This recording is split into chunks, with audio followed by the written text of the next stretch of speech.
وہ کمرے میں داخل ہوئی تو میں اس کی تقلید کر رہا تھا۔ کشادہ بیڈ روم، خوبصورت بیش قیمت فرنیچر، وہ کپڑوں کی الماری کی طرف بڑھ رہی تھی، اور میں یہ سوچ رہا تھا کہ یہیں کہیں کسی دیوار میں خفیہ کمرے کا دروازہ ہوگا جو دیکھنے میں دیوار لگتا ہوگا۔ وہ ایک بٹن دبائے گی اور دروازہ کھل جائے گا۔ لیکن چند سیکنڈ کے بعد وہ الماری کھولے کھڑی تھی۔ میں حیرت سے آگے بڑھا، اس کے ساتھ جا کے کھڑا ہو گیا۔ یہ ایک کپڑوں کی الماری تھی۔ جہاں کپڑے ہینگ ہوتے ہیں وہیں کپڑوں کو سرکا کر ایک خفیہ دروازہ تھا جو دیکھنے میں بالکل دروازہ نہیں لگ رہا تھا۔ اس نے وہاں موجود چابی کے ہول میں چابی لگائی، دروازے کو دائیں سے بائیں سرکایا۔ میں حیرت سے سب کچھ دیکھ رہا تھا۔ وہ مسکراتی ہوئی پلٹی، اندر آؤ۔ میں اس کے پیچھے الماری میں سے ہوتا ہوا اس کمرے میں داخل ہو گیا۔ یہ ایک مکمل فرنشڈ بیڈ روم تھا جس کے ساتھ اٹیچ واش روم بھی تھا۔ ہادی دیکھو، یہ ساؤنڈ پروف ہے۔ وہ گھوم کے میری طرف مڑی اور دروازے پہ ہاتھ پھیرتے ہوئے پرجوش لہجے میں بتانے لگی، دولت مند لوگوں کے عجیب و غریب شوق ہوتے ہیں۔ اب بھلا اس کمرے کے بنانے کا کیا مقصد ہوگا؟ میں ابرو اچکائے کمرے کا جائزہ لے رہا تھا۔ چھوٹا سا fridge, microwave oven, electric چولہا اور ایسی بہت سی سہولیات سے لیس چھوٹا سا کمرہ تھا۔ جب یہ فارم ہاؤس بن رہا تھا میں نے ایک فلم دیکھی تھی، اس میں ایسا ایک کمرہ تھا۔ میں نے نقشے میں ساری تبدیلی کروائی اور پھر یہ بنوایا۔ وہ اب بیڈ پر بیٹھی میری طرف دیکھتے ہوئے فخریہ بتا رہی تھی، لیکن اس کا مقصد کیا ہے؟ بیکار نہیں ہے یہ؟ میں نے کندھے اچکا کر ناپسندیدگی کا اظہار کیا۔ بیکار کیوں؟ چھپنے کے لیے بہترین جگہ ہے۔ وہ شریر نگاہوں سے دیکھتی ہوئی اپنی جگہ سے اٹھی اور آ کر میرے سامنے کھڑی ہو گئی، جیسے کہ کسی کا قتل کر دو اور یہاں آ کے چھپ جاؤ۔ اس نے قریب ہو کر میرا گریبان تھامتے ہوئے سرگوشی کی۔ انداز ایسا تھا جیسے مجھے قتل کرنے کی بات کر رہی ہو۔ میں نے چہرہ پیچھے کیا تو ہنس دی۔ ڈر کیوں رہے ہو؟ میں کون سا تمہارے قتل کی بات کر رہی ہوں؟ وہ گہری مسکراہٹ سمیت پیچھے ہوئی۔ میں نے کالر درست کیا، جبراً مسکرایا، لیکن ذہن کچھ اور سوچ رہا تھا۔ ہاں، تم نہیں، میں تمہارا قتل کروں گا۔ تم اس دنیا سے جاؤ گی تو ہی میری زندگی میں سکون آئے گا۔ میں نے اسے بازو سے تھام کے قریب کیا اور بھرپور اداکاری سے اس کی آنکھوں میں دیکھتے ہوئے اس کے چہرے سے بالوں کی لٹ کو ہٹانے لگا۔ میں اسے فوراً قتل نہیں کروں گا، بلکہ پہلے وہ اغوا ہوگی، اس کے بعد اسی کے نانا سے بھاری رقم وصول کروں گا، اور پھر ہمیشہ کے لیے وہ میری زندگی سے باہر ہو جائے گی۔ اور آیت قاسم ہمدانی، تمہارا یہ خفیہ کمرہ ہی تمہاری قبر ہوگا۔ میں مسکراتے ہوئے گہری سوچ میں تھا اور وہ میرے سینے سے لگی آنکھیں موندے مسکرا رہی تھی۔ I love you ہادی، وہ مجھ سے محبت کا اظہار کر رہی تھی اور میں خاموش کھڑا تھا۔ چند سیکنڈ بعد میری طرف سے کوئی جواب نہ پا کر وہ پیچھے ہوئی اور خفا صورت بنائے میری طرف دیکھا۔ میں ابھی بھی خیالوں میں گم تھا۔ تمہاری اس دوست کی شادی کب ہے؟ وہ اب شاکی نگاہوں سے میری طرف دیکھتے ہوئے پوچھ رہی تھی۔ میں چونکا اور اچانک مجھے یاد آیا کہ صبور نے نیہا کے نام سے جو کارڈ چھپوایا تھا اس کی ایک سافٹ کاپی مجھے واٹس ایپ کی تھی۔ ہاں، اس نے کارڈ بھیجا ہے۔ میں اپنا موبائل کھول رہا تھا، پھر میں نے کارڈ کی تصویر کھول کر موبائل اسکرین اس کے سامنے کر دی۔ اس نے موبائل دیکھا اور پھر مسکرائی۔ چلتے ہیں اس کی شادی پر، آؤٹنگ بھی ہو جائے گی۔ میں نے مختصر جواب دیا اور پھر کمرے کا جائزہ لینے لگا۔ وہ بھی سر جھٹک کے میرے پاس آئی، پھر محبت سے مخاطب ہوئی۔ چلیں، اب باقی گھر بھی تو دیکھنا ہے۔ میں نے سر ہلایا اور اس کے ساتھ باہر آ گیا۔ پورا فارم ہاؤس دیکھنے اور رات کے کھانے کے بعد وہ تقریباً 1 بجے سوئی تھی۔ اس کے سو جانے کے بعد میں باہر لان میں نکل آیا۔ مدھم روشنیوں میں ڈوبا لان تھا۔ میں سوئمنگ پول کے قریب لگی کرسی پہ بیٹھ گیا۔ موبائل سے اسی آدمی جو عقیل کا ٹارگٹ کلر تھا اس کا نمبر نکالا جس سے میں آیت کے قتل کی بات کر چکا تھا اور 5 لاکھ ایڈوانس میں دے چکا تھا۔ ٹارگٹ کلنگ، سپاری، کرائے کے قاتل جیسے جرائم کسی بھی نام سے پکارے جائیں، ان کا مقصد ایک ہی ہوتا ہے، کسی انسان کی موت۔ انسانوں کی موت کا یہ کھیل ساری دنیا میں جاری ہے، کراچی ہو یا ممبئی، دہلی ہو یا لاہور، نیو یارک ہو یا لندن۔ ہر جگہ آپ کو کرائے کے قاتل مل جائیں گے۔ سوال اس رقم کا ہے جو آپ اس کام کے لیے خرچ کریں گے، یا ان افراد کا انتخاب جو اس کام کو انجام دیں گے۔ اپنے راستے میں آنے والی رکاوٹوں کو دور کرنے کی جستجو، دوسروں کو راستے سے ہٹانا ایک کھیل ہے، اور میں اب اس سارے سسٹم کا حصہ بننے جا رہا تھا۔ عقیل نامی کرائے کے جس قاتل کو میں نے منتخب کیا تھا وہ کراچی کا تھا۔ پہلے میرا بنایا گیا منصوبہ بہت سادہ تھا۔ میں آیت کو بالکل اس کی والدہ کی طرح مروانا چاہتا تھا، لیکن اب خفیہ کمرہ دیکھتے ہی مجھے یہ خیال آیا کہ کیوں نہ پہلے اسے اغوا کروایا جائے اور سیٹ سے پیسے بھی لے لیے جائیں۔ میں عقیل کو مسلسل فون کر رہا تھا۔ رات کا 1 بج رہا تھا۔ یہ بھی ممکن تھا کہ وہ فون ہی نہ اٹھاتا۔ میرے پاس آیت سے چھپ کے فون کرنے کا یہی ایک وقت تھا۔ تیسری بار فون کرتے ہوئے بھی میں مایوس چہرے کے ساتھ بیٹھا تھا جب دوسری طرف سے کال اٹھا لی گئی۔ ہیلو، عقیل بھائی بات کر رہے ہیں؟ وہ خاموش تھا۔ بولنے میں پہل میں نے کی۔ کچھ دیر پراسرار خاموشی رہی، پھر وہ بولا، ہاں عقیل ہوں، کون ہے؟ شعیب کا دوست ہوں، ہماری کچھ دن پہلے بات ہوئی تھی، ایڈوانس بھجوایا تھا۔ ہاں یاد ہے، عقیل نہیں بھولتا، پر تم نے اتنی رات کو فون کیا، کہیں کام کینسل تو نہیں کروانا؟ پہلے بتا دوں ایڈوانس واپس نہیں ہوگا۔ اصول پڑھے تھے کہ نہیں؟ پڑھے تھے، میں کینسل نہیں کروا رہا، لیکن میں اب پہلے وکٹم کو اغوا کروانا چاہتا ہوں، اس کے بعد جہاں میں کہوں وہاں لانا ہے اور پھر قتل کرنا ہے۔ یہ مشکل کام ہے، میں اکیلا نہیں کر سکتا، مجھے ٹیم لانی پڑے گی، کوئی 3 سے 4 لوگ اور اس کے لیے ریٹ بھی زیادہ ہوگا۔ میں ایک دم سے خاموش ہو گیا۔ وہ ٹھیک کہہ رہا تھا، یہ کام خطرے والا بھی تھا۔ میں نے پیشانی سہلاتے ہوئے پوچھا، کتنے؟ پہلے 25 لاکھ بولا تھا، اب 50 لوں گا۔ وہ روب سے بولا۔ میں گڑبڑا گیا۔ میرے اکاؤنٹ میں ابھی تک 30 لاکھ ہوئے تھے۔ پہلے تو تسلی تھی کہ 25 میں کام ہو جائے گا، لیکن اب 50؟ میں پریشانی سے لب کچلنے لگا۔ عقیل بھائی کچھ کم نہیں کر سکتے ہو کیا؟ میں نے بیچارگی سے پوچھا۔ بیوی کو مروانے جا رہا ہے، جگرا نکال۔ عقیل اپنے ریٹ سے 1 پیسہ بھی کم نہیں کرتا، کام بھی ایک دم کلین کرتا ہے۔ وہ 2 ٹوک لہجے میں کہہ رہا تھا۔ میں نے فیصلہ کن گہری سانس خارج کی۔ ٹھیک ہے، مل جائیں گے۔ میں ہر قیمت پر اس سب سے آزادی چاہتا تھا، اور میری آزادی کا پروانہ صرف ایک تھا، آیت کی موت۔ بتاؤ اب کیا چاہتے ہو اور کیسے چاہتے ہو؟ میں نے اسے بتایا کہ یہاں میری بیوی کا فارم ہاؤس ہے، جس دن ہم اسے اغوا کریں گے اس سے 2 دن پہلے میں اس سے فارم ہاؤس کی چابی لے لوں گا، کہ میرے کچھ دوست ہیں جو فارم ہاؤس پہ آنا چاہتے ہیں۔ تم فارم ہاؤس پر 2 دن پہلے آ جانا، اور پھر اسے اغوا کرنے کے بعد یہیں لے آنا۔ میں اس دن یہیں پہ ہوں گا۔ یہاں ایک خفیہ کمرہ ہے جہاں ہم اسے بآسانی چھپا سکتے ہیں، ایسے کہ کسی کو کانوں کان خبر نہیں ہوگی کہ وہ کہاں ہے، اور اسی کے فارم ہاؤس پہ ہے تو کوئی شک بھی نہیں کرے گا۔ ہو جائے گا، مجھے بس جلدی تاریخ فائنل کر کے بتاؤ۔ ایک دن مجھے کراچی سے یہاں آنے میں بھی لگے گا۔ میں نے اس کی بات مان لی۔ پیسوں کی ادائیگی کی بات کرنے کے بعد میں نے کال بند کر دی۔ پھر ساری رات میں یوں ہی جاگتا رہا، سوچتا رہا کہ کب، کیسے اور کس دن یہ سب کرنا ہے۔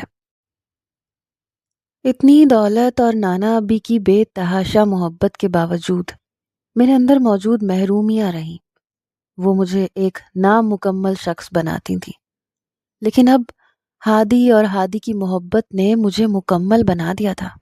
ہم فارم ہاؤس پر بمشکل 3 دن ہی رکے تھے جب ہادی کو نانا ابی کی فکر ستانے لگی۔ کتنا اچھا لگ رہا تھا نا یہ سب، کہ وہ میرے نانا کے لیے اتنا پریشان تھا۔ اسے نانا ابی کی اتنی ہی پرواہ تھی جتنی مجھے۔ میں بھی اس کے لیے کچھ کرنا چاہتی تھی، کچھ ایسا جو اسے خوش کر دے، اس کی فیملی کے لیے کچھ ایسا جیسے وہ میرے نانا کے لیے کر رہا تھا۔ میں نانا ابی کے کمرے میں آئی تو وہ نیم دراز تھے، بازو پر ابھی پلستر تھا۔ وہ بڑی سی اسکرین پر نیوز دیکھ رہے تھے۔ مجھے دیکھتے ہی ٹی وی بند کیا، خوشگوار لہجے میں بولے، لاڈی کھڑی کیوں ہو، آ جاؤ۔ میں قدم قدم چلتی ان کے قریب آئی، پاس رکھے کاؤچ پہ بیٹھ گئی۔ وہ محبت سے مجھے دیکھتے ہوئے مسکرا رہے تھے جب میں نے بات شروع کی۔ نانا بی، مجھے ایک گھر خریدنا ہے، خوبصورت سا بڑا گھر۔ وہ چونکے، پھر پیشانی پہ بل ڈالے، مشکوک لہجے میں مستصفر ہوئے۔ کیا تم ہادی کے ساتھ الگ ہونا چاہتی ہو؟ نہیں نہیں، میں یہ نہیں چاہتی، میں یہ گھر اس کی فیملی کو گفٹ کرنا چاہتی ہوں۔ وہ میری بات سنتے ہی غصے میں آ گئے۔ یہ پاگل پن کبھی مت کرنا، وہ جہاں ہے وہیں رہنے دو۔ ہادی کو تنخواہ ملتی ہے، اسے یہ سب کچھ خود کرنے دو، یہ تمہارا فرض نہیں ہے۔ نانا بھی، لیکن لاڈی تم کچھ نہیں سمجھتی، تم سب کچھ گنوا بیٹھو گی۔ ان کا لہجہ سخت تنبیہ کرنے والا تھا۔ میں نے بھویں اکٹھی کی۔ لیکن کیسے؟ تم کچھ نہیں سمجھتی، ابھی وہ لوگ ہم سے دب کے رہتے ہیں، تم آہستہ آہستہ سب کچھ ان پر لٹانے لگو گی تو کل وہ ہمارے کندھے سے کندھا ملانے لگیں گے، اور جب کندھے ٹکرانے لگیں تو لوگوں میں جرت آ جاتی ہے، وہ آپ کی آنکھوں میں دیکھنے لگتے ہیں۔ تم نے جو کچھ کر دیا ہے وہ بہت ہے، اب مزید کچھ مت کرو۔ جی، میں نے اداسی سے سر ہلایا۔ میں تو ہادی کو خوشی دینا چاہتی تھی، لیکن میں نانا ابی کی مرضی کے خلاف بھی نہیں جا سکتی تھی۔ اب ایسے منہ لٹکا کے کیوں بیٹھی ہو؟ ان کا لہجہ مضطرب تھا۔ میں نے اداس لہجے میں جواب دیا، ہادی آپ کے لیے اتنا کچھ کر رہا ہے، آپ کا خیال رکھ رہا ہے، بزنس دیکھ رہا ہے، مجھے خوش رکھتا ہے، تو میں بھی اس کی فیملی کے لیے کچھ کرنا چاہتی تھی۔ تو تم بھی رکھ لو اس کے ماں باپ کا خیال، وہاں جایا کرو، ان لوگوں سے ملا کرو، مگر یہ کروڑوں کی مالیت کے تحفے تحائف اب یہ مت دو۔ اب ہادی تمہارا ہے، اسے جھکا کے رکھو، ہاتھ سے نکل گیا تو پچھتاؤگی۔ مرد ذات کا بھروسہ نہیں ہوتا۔ میں نے چونک کے چہرہ اوپر اٹھایا اور ان کی طرف دیکھا۔ انہوں نے گہری سانس لے کر اپنی بات کی تصحیح کی۔ جو مرد شوہر ہو۔ شاید اب میرا وقت شروع ہو چکا تھا، اسی لیے ایک راہ سے دوسری راہ خود بخود نکل رہی تھی۔ میں بہت دن سے اسی سوچ میں لگا تھا کہ کون سا راستہ نکالوں، جب آیت نے خود ہی میرے لیے یہ کام آسان کر دیا۔ وہ کسی شام میرے گھر والوں کو باہر دعوت دینا چاہتی تھی۔ موقع اچھا تھا، کیونکہ ہمدانی ولاز ہو، آفس ہو یا پھر گاڑی، اس کے گارڈز ہمیشہ ساتھ رہتے تھے۔ ہم لوگ اگر کسی ہوٹل میں فیملی کے ساتھ ہوں گے، خاص طور پہ میری فیملی کے ساتھ، تو میں بآسانی وہاں گارڈز کی موجودگی کو ہٹا سکتا ہوں اور وہیں سے آیت اغوا ہوگی۔ میں نے اس کی دعوت والی بات پر خوشی کا اظہار کیا اور پھر اپنی مرضی کی تاریخ منتخب کی۔ اب اس سے پہلے مجھے فارم ہاؤس پر عقیل کو اپنا دوست بنا کے لانا تھا، مگر یہ بات نانا ابی کو پتہ نہیں چلنی چاہیے تھی۔ ہم دونوں ہمدانی ولاس کے لان میں بیٹھے شام کی چائے پی رہے تھے جب میں نے کچھ جھجکتے ہوئے اس سے بات شروع کی۔ وہ بڑی نفاست سے چائے کا کپ لبوں سے لگائے بیٹھی تھی۔ آیت، مجھے تم سے کچھ بات کرنی تھی۔ بولو۔ اس نے سوالیہ نگاہیں مجھ پہ جمائی اور محبت سے مسکرائی۔ میں نے پہلو بدلا۔ اس کا بھروسہ جیت لینے کے باوجود میں محتاط رہنا چاہتا تھا۔ میرے کچھ دوست ہیں، میں نے جان بوجھ کر بات ادھوری چھوڑی اور پھر بات بدلی۔ میرا مطلب ہے تمہارے فارم ہاؤس کے بارے میں بتایا تھا۔ وہ سب کسی فارم ہاؤس کا پلان بنا رہے تھے تو میں نے اس فارم ہاؤس کی بہت تعریف کی، تو وہ سب اسے دیکھنا چاہتے ہیں۔ وہ میری بات سن کر ایک دم خاموش ہوئی، چہرے کے تاثرات بھی سنجیدہ ہو گئے۔ میرا دل زور زور سے دھڑکنے لگا۔ اگر تمہیں اچھا نہیں لگے گا تو کوئی بات نہیں، میں نے اداس صورت بنائے کہا، تو وہ فوراً ہڑبڑا کے ہکلائی، نہیں نہیں، ایسی بات نہیں ہے، اور وہ واقعی میرا نہیں ہمارا فارم ہاؤس ہے۔ تم بتاؤ کب آ رہے ہیں تمہارے دوست؟ تیر سیدھا نشانے پہ لگا تھا۔ میں نے گہری محبت پاش نگاہوں سے اسے دیکھا۔ آیت، ایک بات اور میں چاہتا تھا، اگر اس سب کے بارے میں نانا ابی کو نہ پتہ چلے تو مطلب وہ کیا سمجھیں گے؟ ہاں، میں یہی تم سے کہنے والی تھی، یہ بات نانا ابی کو نہیں پتہ چلنی چاہیے۔ اس نے میری بات کاٹ کر میرے ہی دل کی بات کر دی۔ اسے کہتے ہیں حالات کا آپ کے حق میں سازگار ہونا۔ میں نے اسے فیملی ڈنر سے 2 دن پہلے کی ڈیٹ دے دی اور پھر موقع دیکھتے ہی عقیل کو سارا منصوبہ سمجھا دیا کہ جس دن ہم فیملی ڈنر کے لیے نکلیں گے اسی دن اسی ہوٹل سے وہ اغوا ہوگی۔ اس کے اغوا ہونے اور پھر مرنے پر مجھے بھرپور اداکاری کرنی تھی، ایسی اداکاری کہ کسی کو مجھ پہ شک تک نہ گزرے کہ اس کے اغوا اور قتل کے پیچھے میرا ہاتھ ہے۔ وہ گہری نیند میں تھی اور میں ہمارے کمرے سے ملحقہ اسٹڈی روم میں بیٹھا گوگل پر کچھ سرچ کر رہا تھا۔ میں نے موبائل پہ ٹائپ کیا how husband crying own wife death. مختلف یوٹیوب کی ویڈیوز میرے سامنے تھی۔ میں ان سب کی طرح چہرہ بنا کر رونے کی پریکٹس کر رہا تھا، مگر یہ سب مجھ سے کیسے ہوگا؟ میں نے پریشانی سے تھوڑی مسلی، آیت کے مرنے پہ مجھے کیسے رونا آئے گا؟ میں پھر سے یوٹیوب پہ ویڈیو سرچ کر رہا تھا جب مجھے ایک ویڈیو اپنے کام کی ملی۔ ایک اداکار ایک چینل پر انٹرویو کے درمیان یہ بتا رہا تھا کہ مختلف سین شوٹ کرتے ہوئے جب اسے رونا ہوتا ہے تو وہ کیا کرتا ہے۔ میں غور سے اس کی ویڈیو دیکھنے لگا۔ میں نے کبھی بھی رونے کے لیے ٹیئر ڈراپس کا استعمال نہیں کیا، میں ہمیشہ نیچرل روتا ہوں۔ اس کے لیے میں اپنے ذہن کو ایسی یاد میں لے جاتا ہوں جس نے زندگی میں مجھے سب سے زیادہ درد دیا تھا، بس پھر میں اس میں کھو جاتا ہوں اور اس کے بعد ذہن میں بیک کاؤنٹنگ گنتا ہوں 10 سے 1 تک۔ چلیں آپ بھی میرے ساتھ یہ شروع کریں، لے جائیں خود کو اس لمحے میں، اس یاد میں۔ اب آنکھوں میں اس منظر کو رکھیے اور گنیے 10، 9، 8، 7۔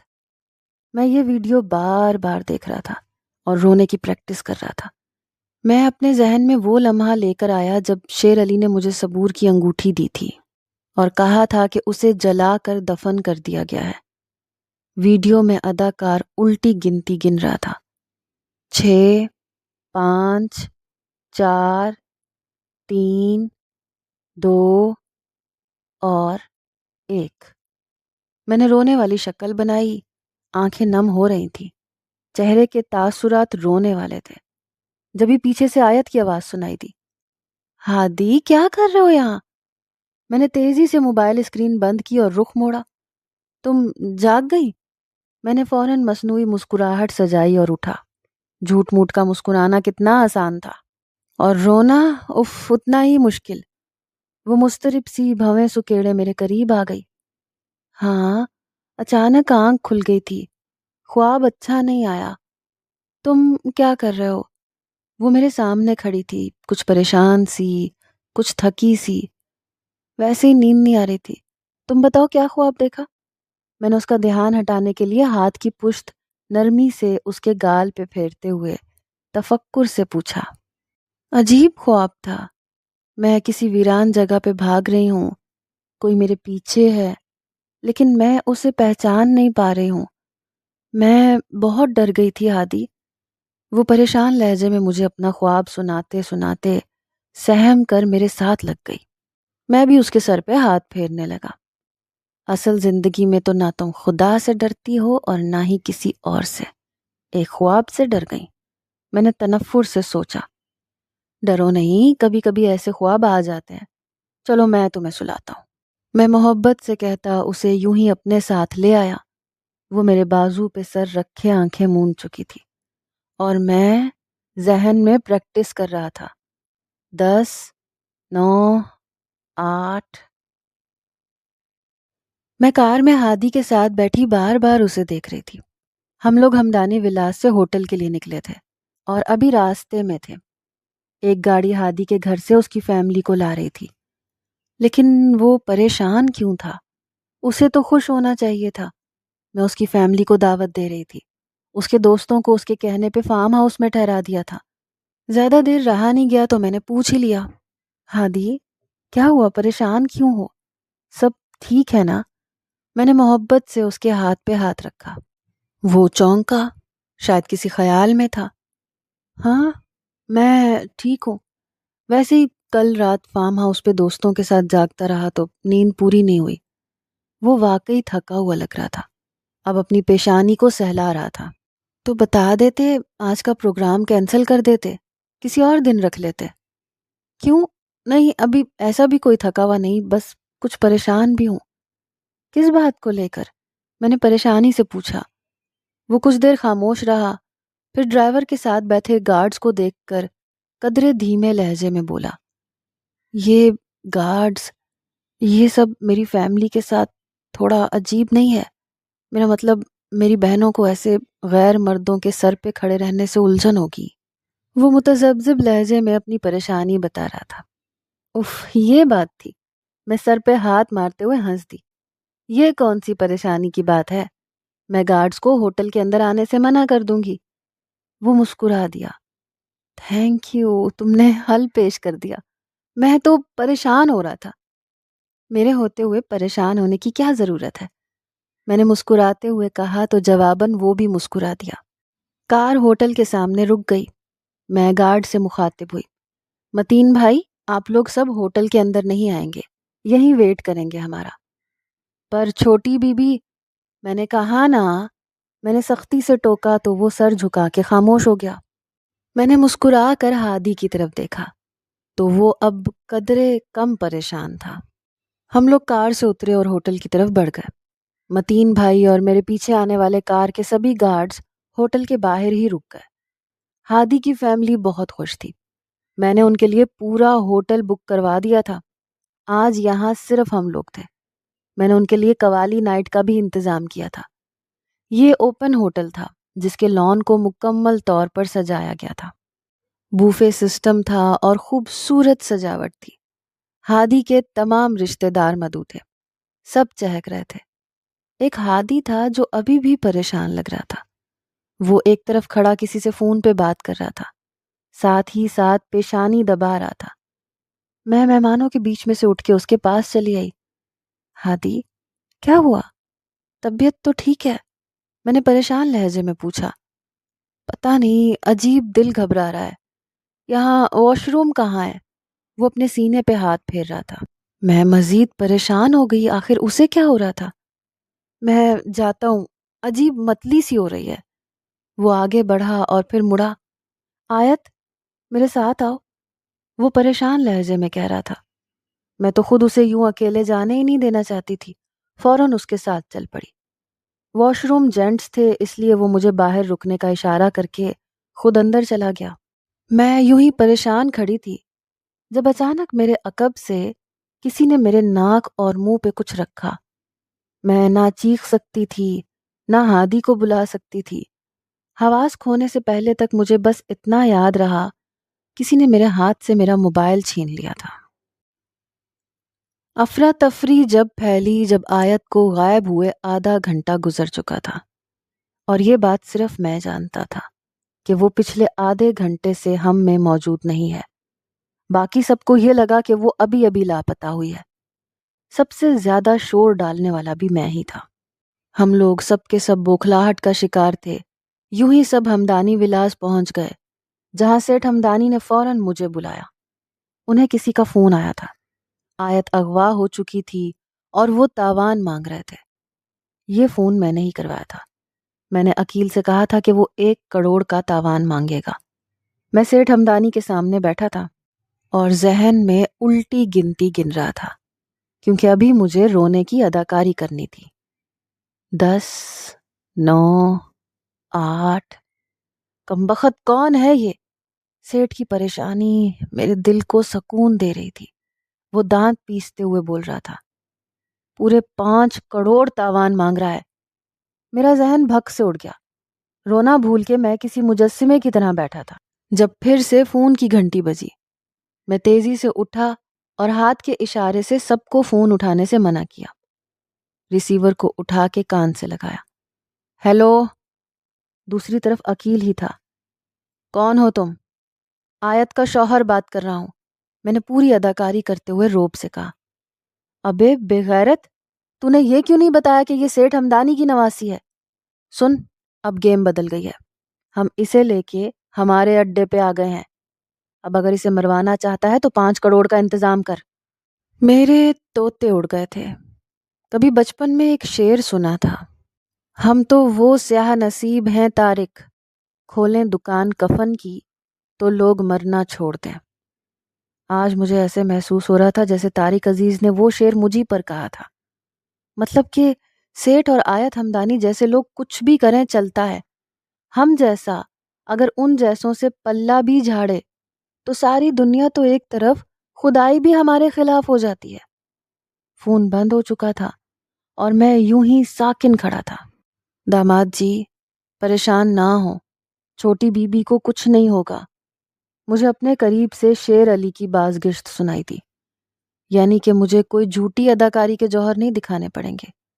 میری ایسی حالت دیکھ کے سب کو یہی لگا کہ میں آیت کے اغوا ہو جانے پہ صدمے کا شکار ہوں۔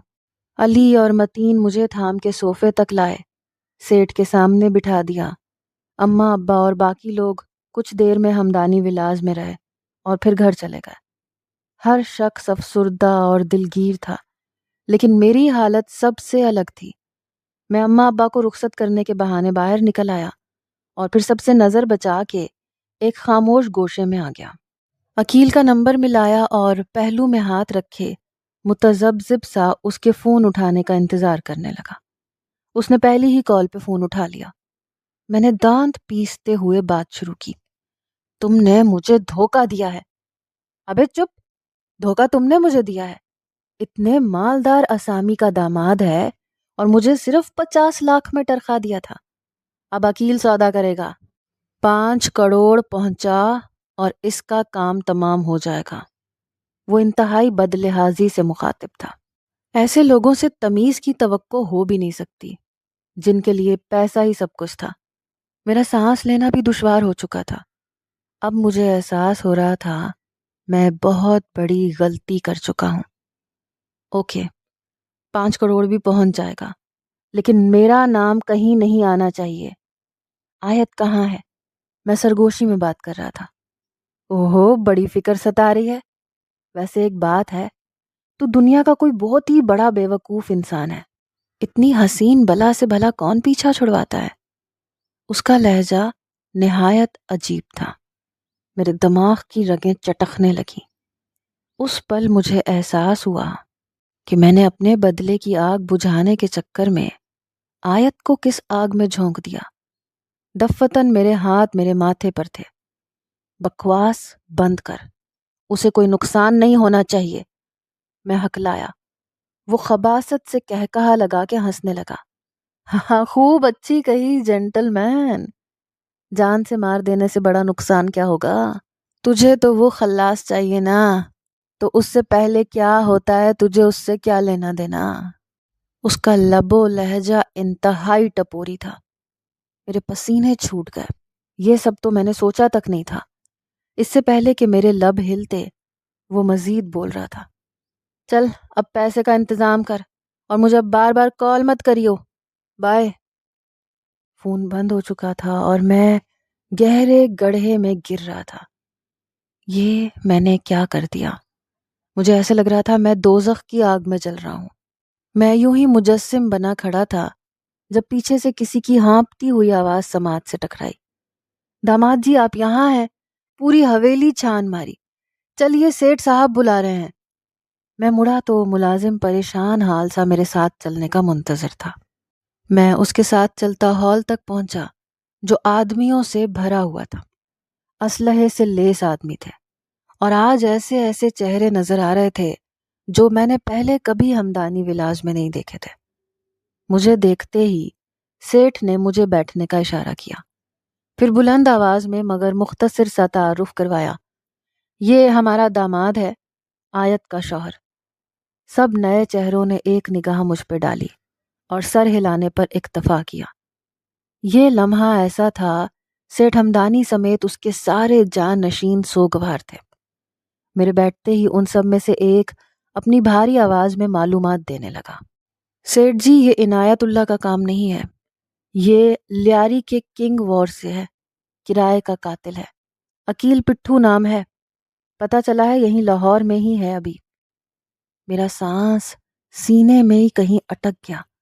میں پھٹی پھٹی آنکھوں سے سب کی طرف دیکھ رہا تھا۔ یہ لوگ بہت شاطر اور تیز تھے، اسی لیے میں نے عقیل کو آیت کے فارم ہاؤس پہ ہی رکھنے کا کہا تھا اسے۔ یقیناً وہاں کسی کا دھیان نہ جاتا، پر اب تو معاملہ بالکل الٹ گیا تھا، اور ساتھ ہی میرا بھیجا بھی الٹ گیا تھا۔ کہاں ہے یہ بتاؤ؟ سیٹھ ہمدانی دانت پر دانت جمائے چیخا تو وہ آدمی مزید چوکنا ہو کے بتانے لگا، سیٹھ جی یہیں کہیں اپنے کسی اڈے پہ ہوگا، اس تک پہنچنا اتنا بھی مشکل نہیں ہے۔ مجھے میری ٹانگیں کانپتی ہوئی محسوس ہوئی۔ شیر علی، مجھے یہ خبیث ہر حالت میں میرے قدموں میں چاہیے۔ میں نے سٹپٹا کے سیٹھ کی طرف دیکھا۔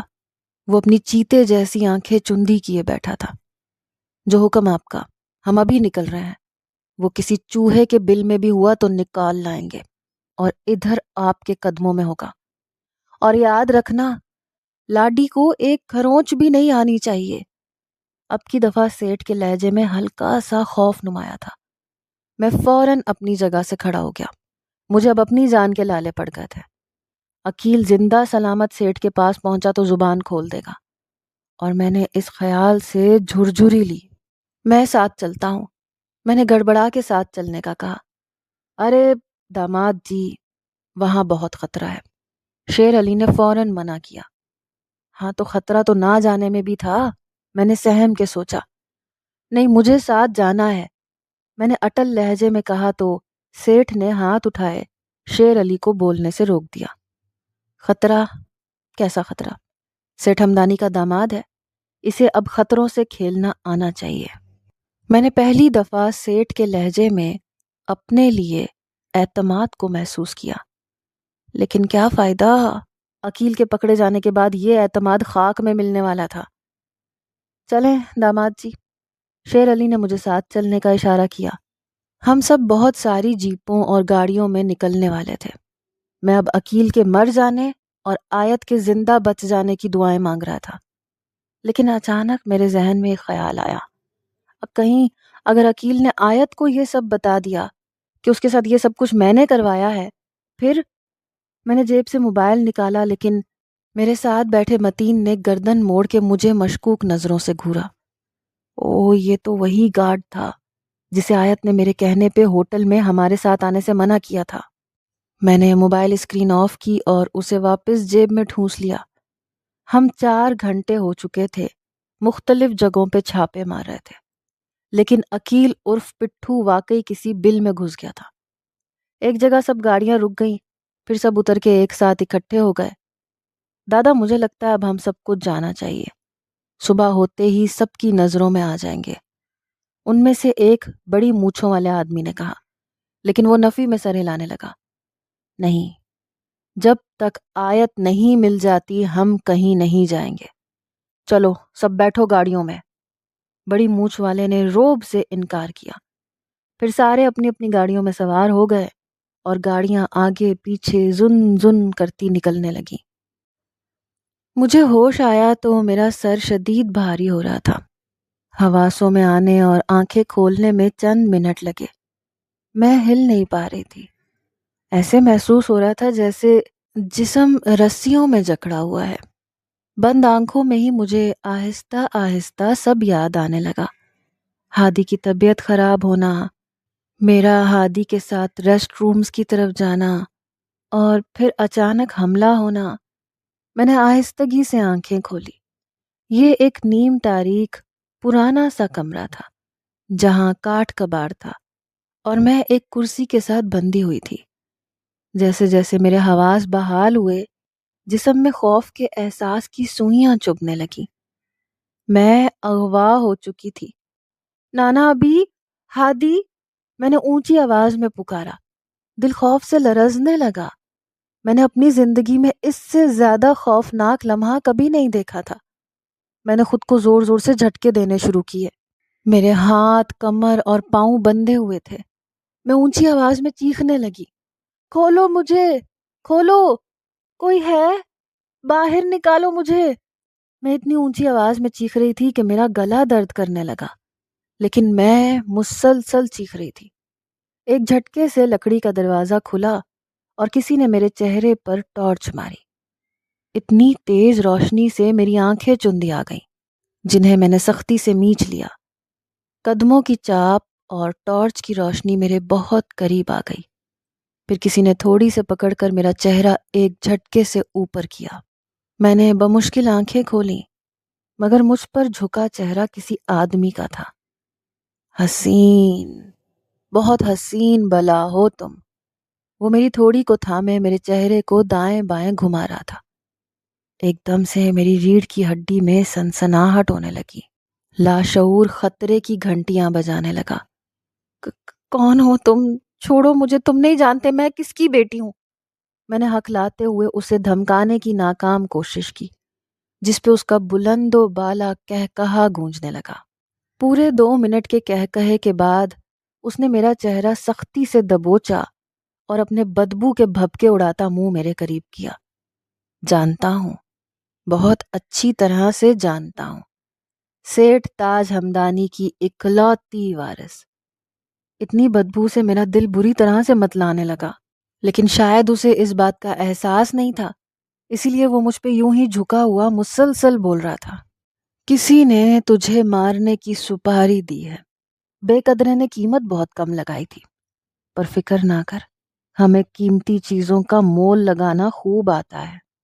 میری برداشت جواب دے چکی تھی اور خالی معدے سے اچھل کے ابکائی باہر آئی اور سیدھی مجھ پہ جھکے شخص کے چہرے پہ جا پڑی۔ وہ اچھل کے پیچھے ہوا اور میں اب گردن جھکائے مزید متلی کر رہی تھی۔ وہ اپنا چہرہ صاف کرتا ہوا چیخا تھا، ابے پاگل کی بچی، گدی کہیں کی، یہ کیا کیا؟ دل تو چاہ رہا ہے اب بھی تیری کھوپڑی اڑا دوں۔ میری گردن ایک طرف ڈھلک گئی، مجھے چکر آ رہے تھے۔ پلیز کھولو مجھے جانے دو۔ میری آواز لرز رہی تھی۔ بکواس بند کر اپنی۔ وہ زور سے چیخا، پھر اپنے پاس کھڑے آدمی سے مخاطب ہوا، صاف کر اسے، لے کے آ میرے کمرے میں، اس کی تو اکڑ نکالتا ہوں میں۔ میرے کان کھڑے ہو گئے، تمام حصیں چاقو چوبند ہو گئیں۔ مجھ پہ جھکنے والا شخص جا چکا تھا اور دوسرا آدمی بھی اس کے پیچھے باہر نکل گیا تھا۔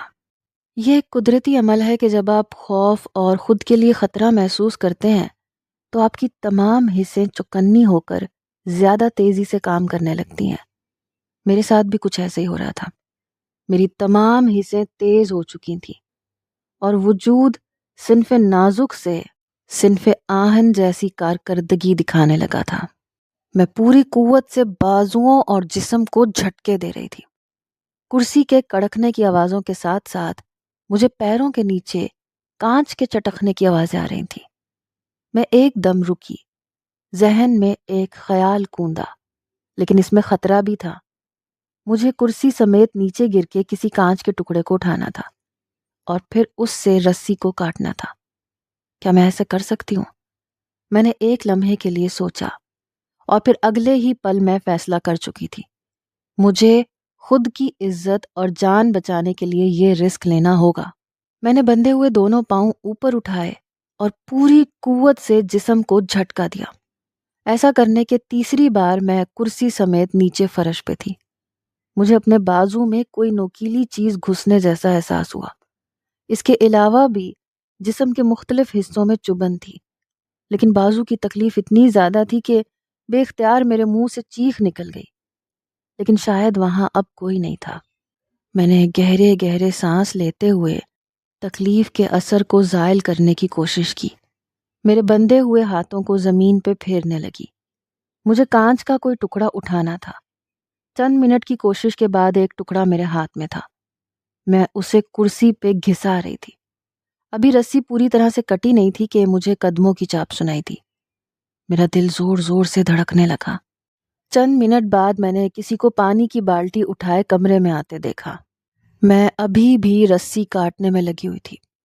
اس آدمی نے مجھے گرا ہوا دیکھا تو ایک لمحے کے لیے ٹھٹکا، پھر سر جھٹک کے آگے بڑھا اور پوری بالٹی مجھ پہ انڈیل دی۔ صبح کے 4 بج رہے تھے اور ہم لاہور سے باہر ایک ویرانے میں نکل آئے تھے۔ یہاں دور دور تک بس فصلیں اور کھیت کھلیان تھے۔ سیٹھ کے خاص آدمیوں میں سے ایک کو کنگ وار کے گنڈوں کے اس ڈیرے کے بارے میں مخبری ہوئی تھی اور اب ہم وہاں جا رہے تھے۔ ہم لوگوں نے اپنی گاڑیاں اور جیپیں ڈیرے سے کافی دور روک دی تھیں۔ اب سب لوگوں کو دبے قدموں ڈیرے تک جانا تھا۔ بڑی مونچھوں والے نے رخ موڑا اور سب سے مخاطب ہوا، سب لوگ نہیں جانتے کہ وہ لوگ کتنے ہیں، اس لیے ہر قدم احتیاط سے اٹھانا ہے۔ میں نے خوف سے تھوک نگلا، کیونکہ میں جانتا تھا وہ لوگ صرف 5 ہیں اور یہاں سیٹھ کے گنڈے 20-25 کے قریب تھے۔ شیر علی میرے قریب آیا، ایک لوڈڈ پستول میری طرف بڑھائی۔ داماد جی اپنے ساتھ رکھیے۔ میں نے خوف سے پستول کی طرف دیکھا۔ اسے میرے دیکھنے سے ہی اندازہ ہو گیا کہ مجھے پستول چلانی نہیں آتی۔ اس نے پستول واپس لے لی اور پھر ایک نوکیلا خنجر میری طرف بڑھا دیا۔ یہ رکھ لیں۔ میں نے ہاتھ بڑھایا اور خنجر تھام لیا۔ اب ہم سب آہستہ آہستہ کھیتوں اور درختوں کے جھنڈ میں سے ہوتے ہوئے ڈیرے کی طرف بڑھ رہے تھے۔ ڈیرے کے باہر کھڑی وین کو دیکھ کے سب کو ہی پتہ چل گیا کہ وہ بالآخر صحیح جگہ پہ پہنچ گئے ہیں۔ دادا، بڑی مونچھوں والا آدمی، اس کے اشارے پہ سب نے ڈیرے کے گرد گھیرا بنایا۔ دادا اور علی شیر آگے آگے تھے۔ کچھ ہی دیر میں دادا کے اشارے پر ہم سب دروازے کو توڑتے ہوئے ڈیرے کے اندر داخل ہوئے۔ مگر یہ کیا، وہاں کوئی نہیں تھا، لیکن وہاں کے حالات شہادت دے رہے تھے کہ آیت اور وہ گنڈے کچھ دیر پہلے یہیں تھے۔ ہم سب خالی کمروں میں گھوم رہے تھے۔ ایک کمرے میں آ کر سبھی ٹھٹک کے رک گئے۔ وہاں ایک کرسی الٹی ہوئی تھی اور خون سے کمرے کا فرش لت پت تھا۔ شیر علی کی کانپتی سی آواز ابھری، چھوٹی بی بی۔ متین جلدی سے آگے بڑھا اور فرش پہ سے خون کو بڑے غور سے دیکھنے لگا۔ ہم لوگ اسی کمرے میں کھڑے تھے جب پیچھے سے کسی کی آواز سنائی دی، کوئی نہیں ہے یہاں، دور دور تک وین کھڑی ہے لیکن ایک گاڑی کے ٹائرز کے نشان ہیں جو یہاں سے سڑک تک جاتے ہیں۔ دادا اور شیر علی ایک ساتھ مڑے۔ میں اب بغور جائزہ لے رہا تھا۔ تو کیا آیت کو مار دیا ان لوگوں نے؟ پورے کمرے میں پھیلے خون سے تو یہی اندازہ ہو رہا تھا۔ متین خون کے کچھ قطرے ایک خالی پانی کی بوتل میں ڈال رہا تھا۔ دور کہیں فجر کی اذان سنائی دے رہی تھی۔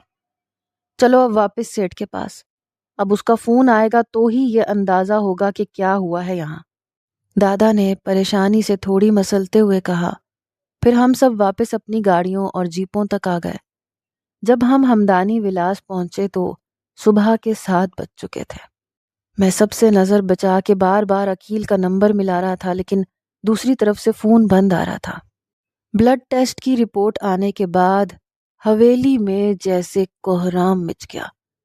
وہ خون آیت کا ہی تھا، تو مطلب ان سے پہلے ہی آیت کا قتل ہو گیا تھا۔ اس لیے وہ لوگ وہاں سے بھاگ گئے اور دوبارہ فون بھی نہیں آیا۔ لیکن عقیل مجھ سے تو آیت کو مارنے کے پیسے لینا چاہتا تھا۔ ذہن پوری طرح سے معوف تھا۔ وہ لوگ سب پھر سے آیت کی کھوج میں نکل گئے، لیکن اس بار میں ساتھ نہیں گیا تھا۔ سیٹھ ہمدانی کی طبیعت بہت خراب تھی، اس لیے میں ولاز میں ہی رک گیا تھا۔ ڈاکٹر نے سیٹھ کو نیند کا انجیکشن دیا تو میں بھی آیت کے کمرے میں آ گیا۔ میرے دل پر ایک بوجھ بڑھنے لگا۔ آیت کا وہ خون میرے ذہن سے چپک کے رہ گیا۔ مجھے سمجھ نہیں آ رہا تھا، جس لمحے کا مجھے شدت سے انتظار تھا وہ مجھے خوشی کیوں نہیں دے رہا تھا۔ میں انہی سوچوں میں الجھا تھا جب میرے فون کی گھنٹی بجی۔ میں نے بعجلت جیب سے فون نکالا کہ شاید عقیل کی کال ہوگی، لیکن دوسری طرف نیلم کا نمبر جگمگا رہا تھا۔ میں نے بھویں سکیڑے کچھ حیرت سے کال اٹھائی، فون کان سے لگایا۔ ہیلو ہادی؟ دوسری طرف صبور تھی۔ صبور؟ ہاں میں ہوں ہادی۔ وہ رو رہی تھی۔ صبور کیا ہوا؟ رو کیوں رہی ہو؟ اور یہ نیلم کا نمبر ہے، کہاں ہو تم؟ ہادی میں لاہور میں ہوں۔ تمہاری شادی؟ میں نے حیرت سے پوچھا۔ نہیں ہوئی، میں نے انکار کر دیا۔ میں ایسے کیسے کسی سے شادی کر سکتی تھی؟ میں ایسا نہیں کر سکتی تھی ہادی۔ وہ پھوٹ پھوٹ کے رونے لگی۔ میں ساکن تھا اور وہ بول رہی تھی، مجھے بابا نے کہا یہاں سے چلی جاؤ، اگر تم ہادی سے رشتہ رکھنا چاہتی ہو تو ہمارا تم سے کوئی رشتہ نہیں۔ ہادی پلیز تم چھپ کے مجھ سے نکاح کر لو، میں بابا کو منا لوں گی، وہ ایک دن کے لیے لاہور آئیں گے اور ہمارا نکاح ہو جائے گا۔